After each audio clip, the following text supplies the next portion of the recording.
Yeah, I used to live here. I used to live in this one right here, and it's like nasty. Where are we? Oh, we're in the south end of Seattle, Seville. But they try to clean it up here now. They painted it a little bit, put little lines and stuff. But it's still hecka ghetto. The empowerment program, the youth empowerment program, is focused in on at-risk youth, ones who are kind of the left behind kids, and really groom them to be agents of change.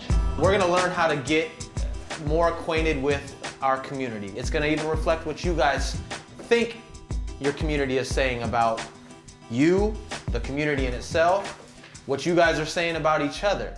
When you reflect over what was said to you at an early age, do you think some of those things stand true? My mom and my dad and my sister, when I was like 12, they all thought I was gonna have a baby before I turned 18 and graduate. And I'm 17, about to be 18 in like 2 weeks, and I still don't have a baby. Let's clap it up for that.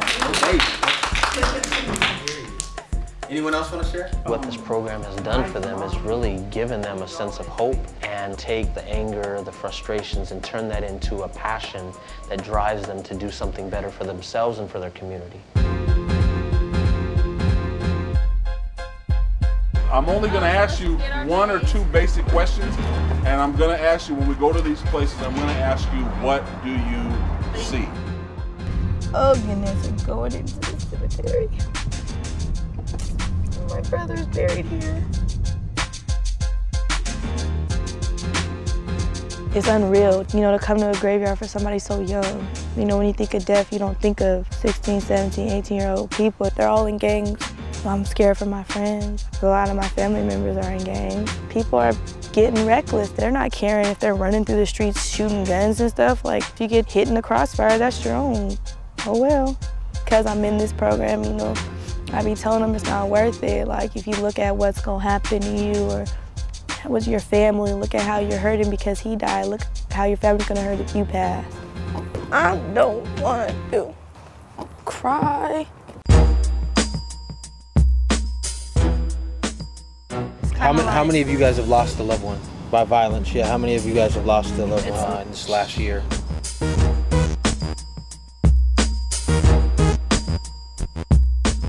What's lacking in the Rainier Valley community that we need so that people's time is occupied, that they're not running the streets? I don't think it's activity. I think it's school because they wouldn't be selling no dope and no drugs if they had an education. We just need more people to like show us that we matter and to show us that we care, because if we don't feel like we matter, we're not going to want to do anything with our life. We're just going to want to keep doing the same stuff. It gives them the opportunity to take these ideas into action instead of just sitting on an idea and sitting there with a hope that this might happen or this might change. They're actually giving an opportunity to make that happen.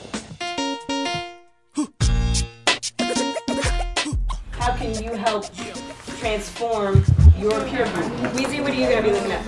I said I'm going to look up people that used to be in gangs. We just realized that there was a need for something to be brought into the community that could take the kids away from what they were normally doing. Our policy recommendation basically is establishing a plan to build more community centers. After we've developed this policy recommendation with all of those scenarios in them, they take them down to DC to present to their senators to say, hey, we're here to talk about youth violence within our community, and this is the impact it's had on our community as well as us.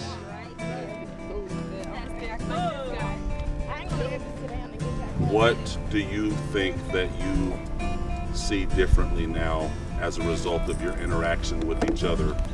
If you just looked at any one of us, you might see a thug or ghetto fast young ladies. Maybe you just see a... We grow up in a community where your parents don't have that much money. Single families, pretty much living paycheck to paycheck sometimes. They might look at us, oh, you know, look at them ghetto kids, or they're not gonna do anything with their life. She's gonna be nothing, you know. It makes you wanna make a change. And there's a whole bunch of different issues that I would hope I could be a part of changing. I think the biggest thing that I've learned is that those stereotypes aren't what they live up to be.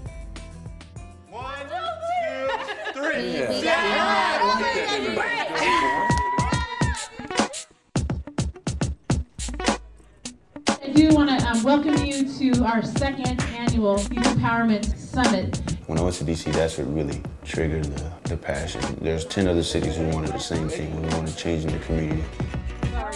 World Vision started because our founder was moved by something, and he was moved to the place of wanting to respond to it. And I look out at your faces and I go, and this is a part of the fruit of that willingness and that passion.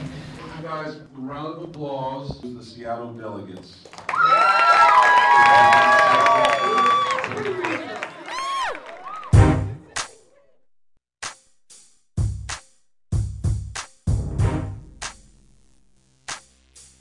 That hit them pretty hard because most of us knew this young man. In the middle of that emotion and conversation, they knew why they were in Washington, D.C. This is what they were there for. It did put a little damper on the trip because, you know, we just found out that we're losing more. It was definitely, you know, added more fuel to our fire. We're just seeing more and more reason why we're here. Hi, my name is Esme Walker from Seattle. I'm 18 years old, and recently I have lost about 5 people that I've known in youth violence. I've lost 5 family members due to gang violence. I've lost 8 friends due to gang violence. We've all been deeply affected by what's going on in our communities. We shared a lot of our personal stories and where we came from and what we've gone through. I really hope that they take us seriously. They don't live in these communities, they don't know what's going on. But hopefully through us explaining it to them, they can understand that, you know, we're going through these things, but there's hope for something different.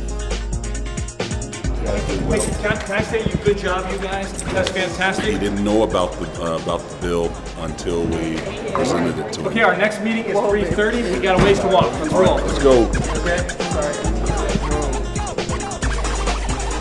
Things like this really change your life. You know, we're popping out ideas left and right about what we're going to do when we get home. It makes me want to finish this pretty strong, to advocate for my community and to go back home and to follow up with it. Seeing a young person for the first time realize that they have the ability to make a difference in the world, I think it is a powerful thing.